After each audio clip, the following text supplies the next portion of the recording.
We'll open this meeting of the Board of Assessors on Wednesday. What's today, the 3rd? November 3rd. Jeez, moving right along. And we are being taped by the West Bridgewater Community TV. 6:05. Yep, 6:05. And what do you got for us, Mr. Principal Assessor? Well, I will read the state of emergency public notice. Due to public safety concerns regarding the COVID-19 pandemic, this meeting will be open to the public through remote participation only. The meeting will be accessible to the public via audio conferencing capabilities by telephone. If you would like to listen live, please dial 425-436-6392 and enter the access code 604239 to listen and join the teleconference. Please be advised the chairman may not allow questions from the listening public. You do not have any appointments this evening. I have a couple of updates and announcements. I received a memorandum from the town administrator, and it was CC'd to you and the Board of Selectmen regarding the tax classification hearing for fiscal 2022, which is scheduled for November 17th at 7 p.m. Are you with the department and Patriot and such? I know we talked about it briefly earlier today, but are we in line with getting that done for them? We're working at it. Yeah, good. Do what you got to do. You know, with obviously the town, the four filers on the board here want to get that done, but we want to make sure we have the I's dotted and the T's crossed. The usual good stuff, you know. Patriot is still doing data entry on personal property. That much I know. Okay. So I will be in touch with Patriot probably tomorrow to get a progress report. And they are aware of a date for the classification hearing. That's one reason why I'm going to call them tomorrow. They must have 1 million of them, huh? Yep. Yeah. It says David wants it up in his office by the 12th, so Yep, we that's don't what have it it says. until the 17th, unfortunately. 12th is our cutoff. And John, obviously, you know better than anybody that it's got to get done.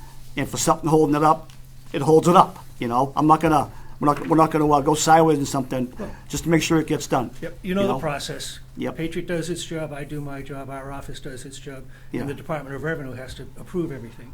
I just I'm curious because I'm doing some work on the other side of Boston, all those big cities up there, and they're in like every community up there. So I'm just saying, I know that's their business, but you know they have a lot of West Bridgewaters right in front of them like us, probably doing the same thing. So so obviously you got to stay on. Who's doing that? Is it Peterson? What's the name? Wayne Peterson. Wayne, yes. Wayne's still doing that, yeah. Okay, good, thank you. You're welcome.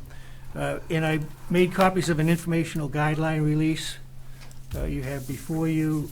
It's release number 20-24. Interesting, huh? What is that going to be turned around? That hopefully that tax decision eventually. You think? I haven't read this, obviously. I think so. Just for the record, it's regarding property tax exemptions for solar-powered, wind-powered, and fuel cell-powered and energy storage systems. Yeah. Does it mention the Swansea case at all? It does. Yeah.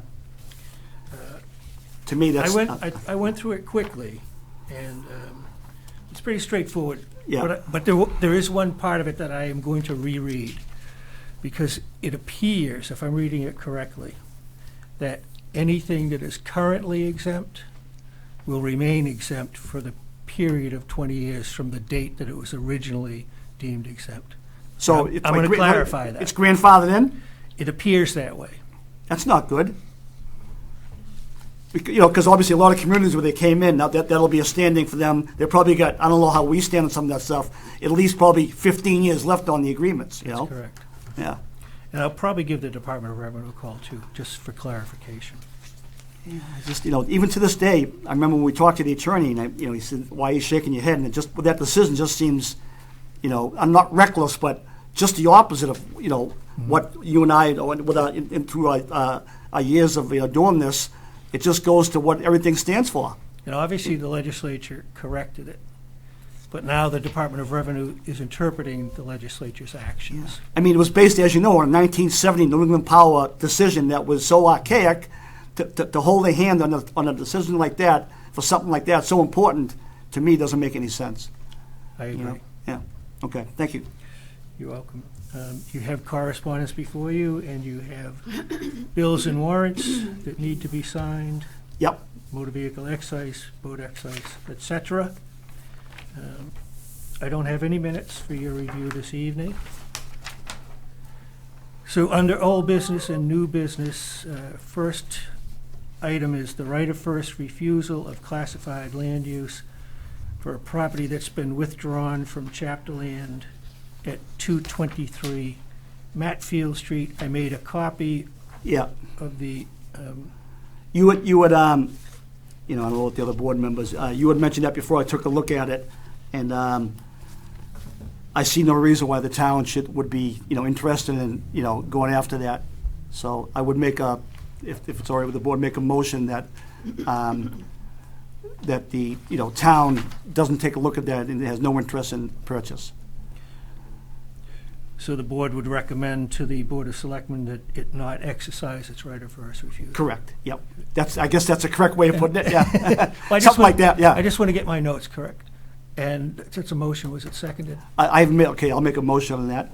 Do I have a second? Second. All those in favor? Aye. Aye. 300. Please.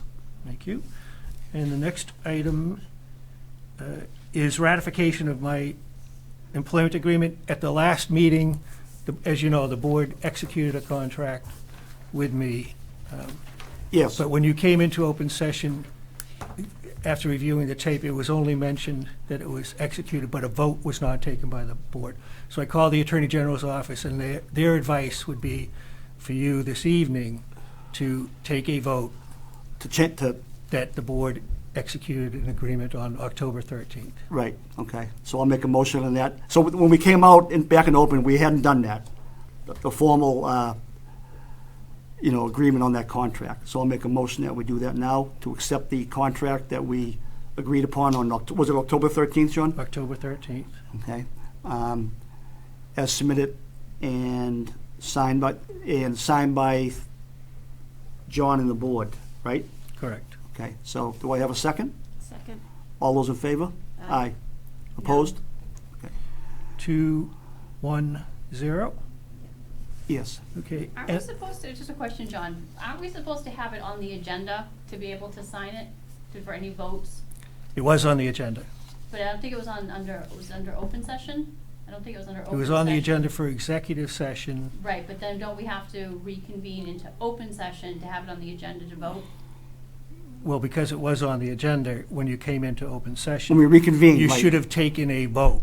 Right. You just announced that it was executed. Right, no, I understand that, but I'm just curious, isn't it supposed to be on the agenda for open session? We discuss it in executive, and then we take a vote on it and sign it in open session? Isn't that how it's supposed to go? I'm not sure that that's necessary, Paula, but it's on the agenda. Right, no, it is for tonight, I'm this just meeting. curious for further understanding. Yeah. That I don't know for sure. Okay. But the process there, that was a little, flawed, because we didn't, in open reconvene, do it formally. We've taken care of that, so we're all set. Yeah, that's the purpose of Right. tonight's vote. Okay. And the last item under old and new business is reorganization of the board, Yeah, which you had requested. Yeah, I put that on the agenda, thank you. Yeah, I've given that some thought, on the reorganization of the board, and, looking at myself in this position, I believe, I was asked to fill a spot back in 2005, I believe, and I had to run for the one-year term, and I might have these dates screwed by a year or so. No, 'cause- that's right. Yeah, in 2006, I was asked to be the board chairman, so I've been at this, that position, and, I have no problem doing that. So people have this misconception that somehow the chairman's in charge and this and that, and I've said it once, I've said it a million times, that it's an equal weight on the board, The position of the chairman is, it's something like this, at the meeting, be a spokesperson, and sometimes we have to sign forms. When you're looking for one signature, it's the chairman. There's no extra pay, there's no extra weight on the position. So basically, it should be, as far as I can see, I've done it long enough. And my strength, as you've probably heard me tell 4 million times, is in the background doing, appraisal work. I was on a full-time board for 25 years in 2 big cities, and that's how I worked it there too. I refused the chairmanship, and I wanted to just stay, back, and that's what I did. Here, I'm doing that. Sometimes I don't feel comfortable doing it because I don't know all the X's and O's of, the banter on certain issues. But we've gone through it, and I think we've done okay. I don't have any regrets regarding the position. We've had our ups and downs, but in the long haul of it, we've done a pretty good job. We can tell by that, by the check and balance on, the overlay account, the abatements, the taxpayer input, different meetings, such like that. We've had our moments, and, I think all boards have that. But all in all, I think it's gone pretty good. So I'd like to make a motion that we reorganize the board, and we can have some discussion if you want. I'm going to recommend Cheryl for the position, just based on seniority for now, and we'll see how that works out with maybe Paula as the clerk. We can have some discussion, if that's warranted, or whatever you guys think. So you have a motion, you need a second, Mr. Chairman, Yeah, well, prior to discussion. prior to discussion? Mm-hmm. All right, so I'll make a motion that that Cheryl Smith becomes the chairman of the board, starting the next meeting, and Assessor Bunker becomes the clerk.